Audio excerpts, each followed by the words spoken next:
Hello everyone, my name is Eliza. This is Eliza's Bookshelf. Today I am going to go over all the books that I read in November.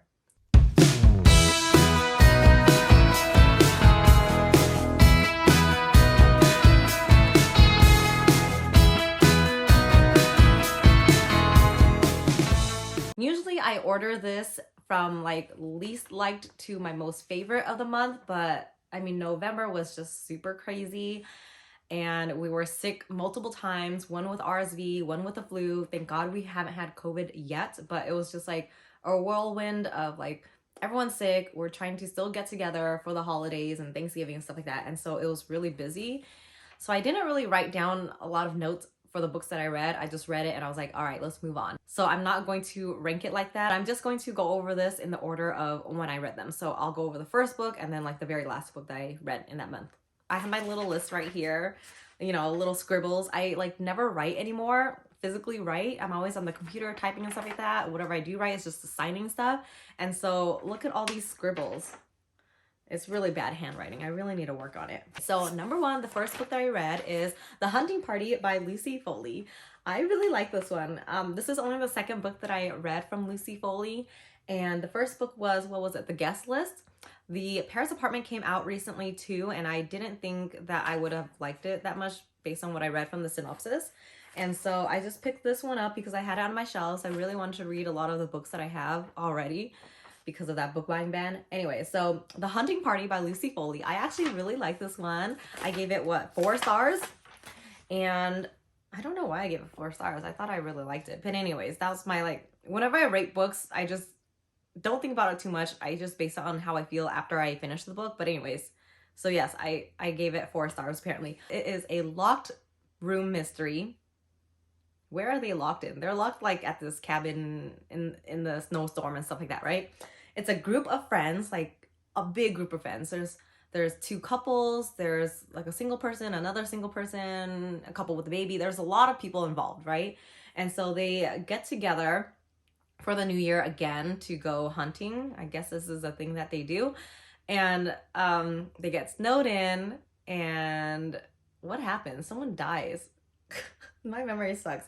You should probably refer back to my video about like the locked room mysteries if you want to know more about this. But someone dies and you know that right from the beginning, and then you go like flash back a few days before when they all got together. And so you're trying to figure out who died, and also you're trying to figure out who killed that person. And so I thought it was cool. I like learning about like every single person in there. And it's just so crazy because when you think about these locked room mysteries, you're like, why are you guys getting together? You guys obviously don't like each other. There's some tension there, like really bad to the point that you will kill each other. So I still like them though. So that was my first read, kicking off the month to a good start. My second read is The Heiress Gets a Duke by Harper St. George. And I had to like make sure because Harper St. George sounds like a publishing house or something, but that's the author. So this is a part of a series. I think there's like 2 or 3 more books after this. I gave this a 5 star actually, and it's wild because I don't even know if I can tell you much about what happened in the book, honestly, but I think there's like an American family and then there's like a British family, and that British lord is trying to find a wife. And the main character meets this person at like this boxing brawl type of competition thing where she obviously should not be because she's a lady. And so she meets him, they like share a kiss, right?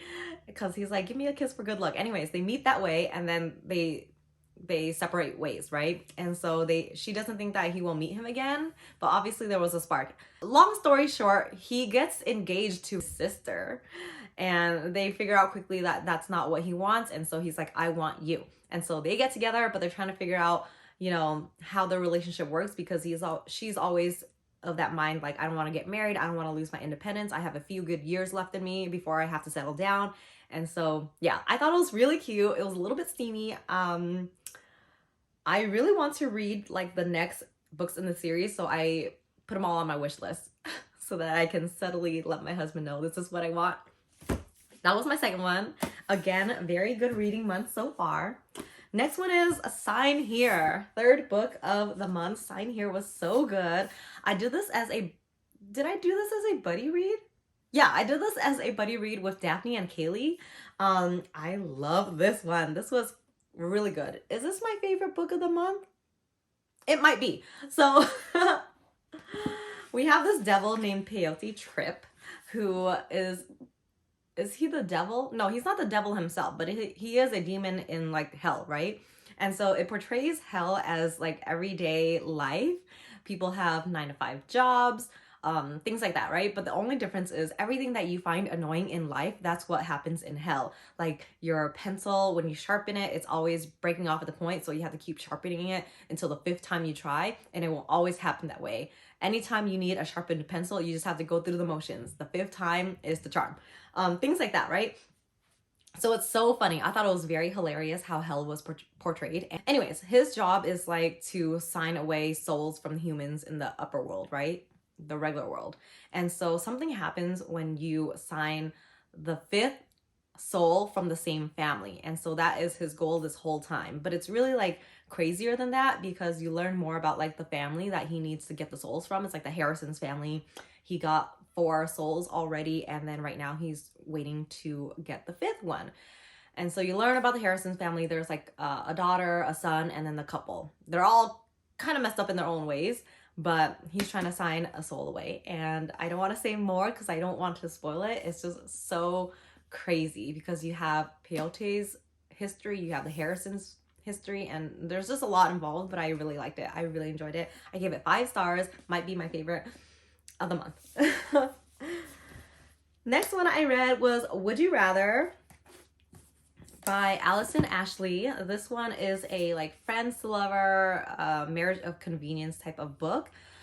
If you've watched the movie Purple Hearts, then you kind of know where this is going. Actually, it's not like all the same thing, but basically you have this woman who has a rare kidney disease and she needs a kidney transplant, and you have her best friend. They work at the same job, but she is trying to, what is she? Oh yeah, she's trying to quit and then pursue education and stuff like that, right? But she can't lose her health insurance part of the job, and so to maintain that or to keep that, she marries her best friend.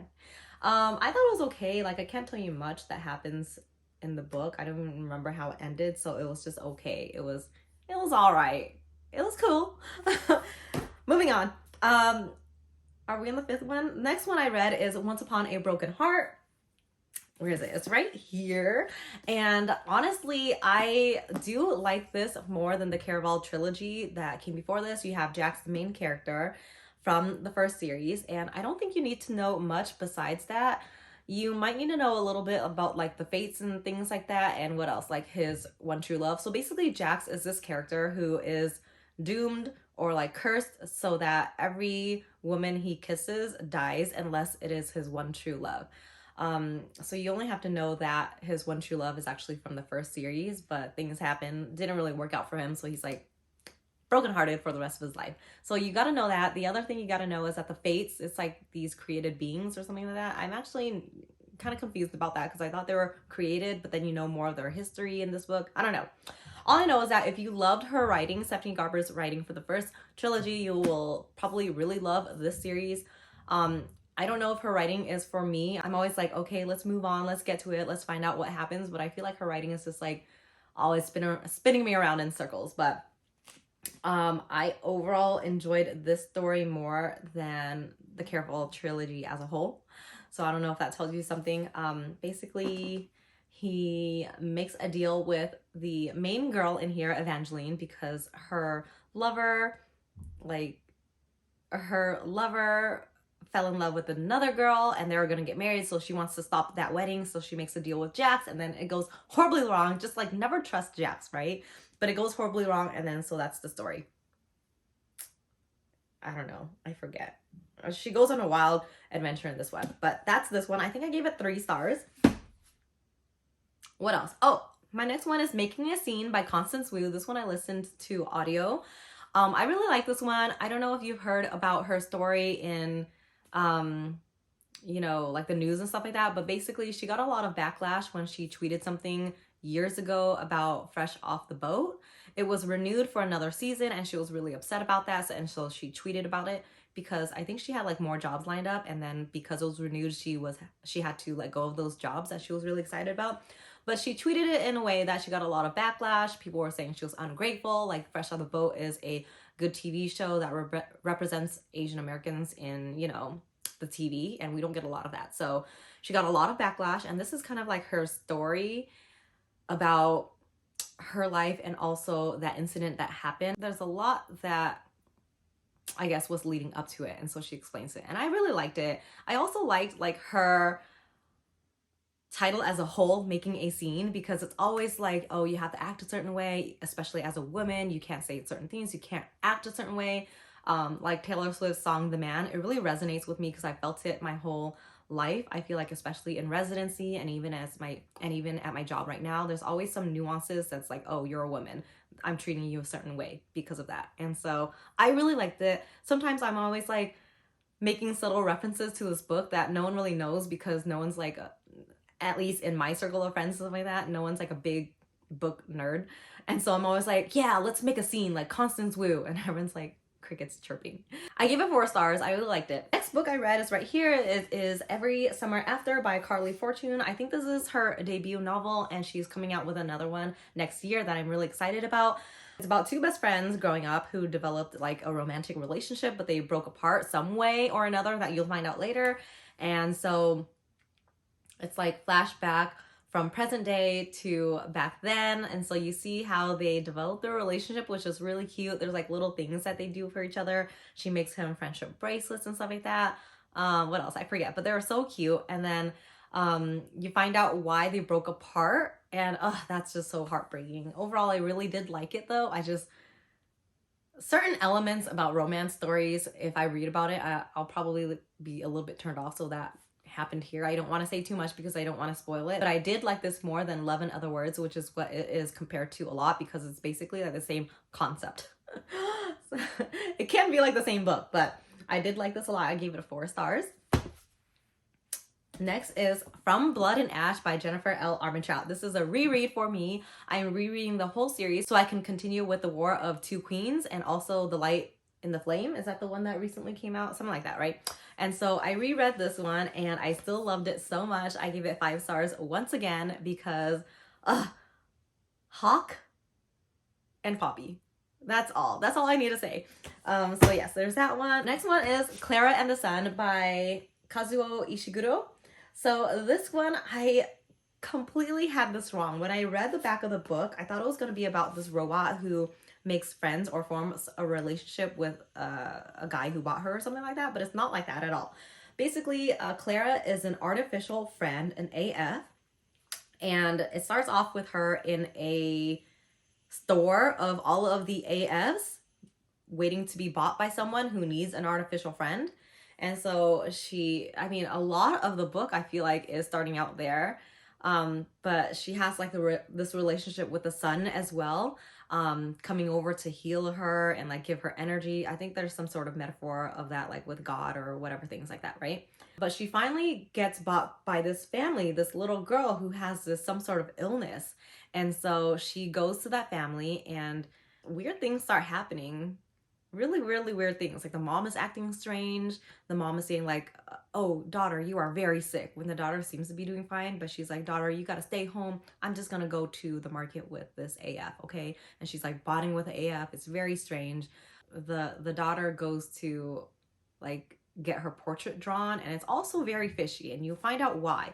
It's all of a question about like what love means, right? If there's so much technology and all these ways to do certain things, what does it mean to love a person? And that's all I want to say about that. I always teeter along the lines of like too much spoilers or not, but it was good. It just felt like nothing was happening for the longest time. And I think at the end, I don't even know if I was that satisfied with the end, honestly, but I gave it a 3 stars. So it was interesting. I'm glad I read it though, because it was sitting on my shelf for the longest time.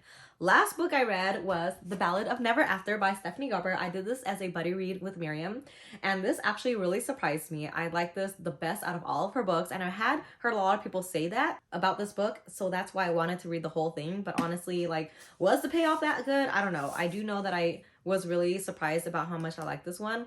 Because honestly, like all of her books have been a solid 3 stars, and I gave this one 4 stars. It's a continuation of the first one, so I don't want to spoil too much. And so I just feel more for the character Jax in this one. I think in the other book, I was just like, you know what? I can't really trust him. I don't really like him. He's so tricky.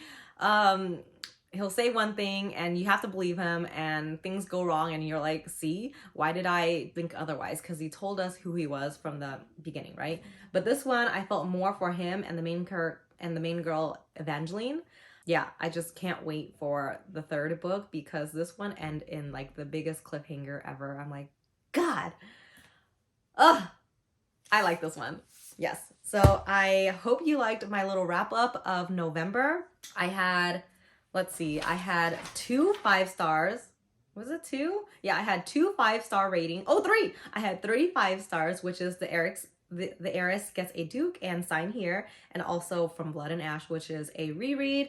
I had 1, 2, 3, 4 stars, which is The Hunting Party, Making a Scene, and Every Summer After, as well as Ballad of Never After. And the rest I gave, I guess, 3 stars. Would You Rather, Once Upon a Broken Heart, and Clara and the Sun. So yes, overall a good reading month, I think.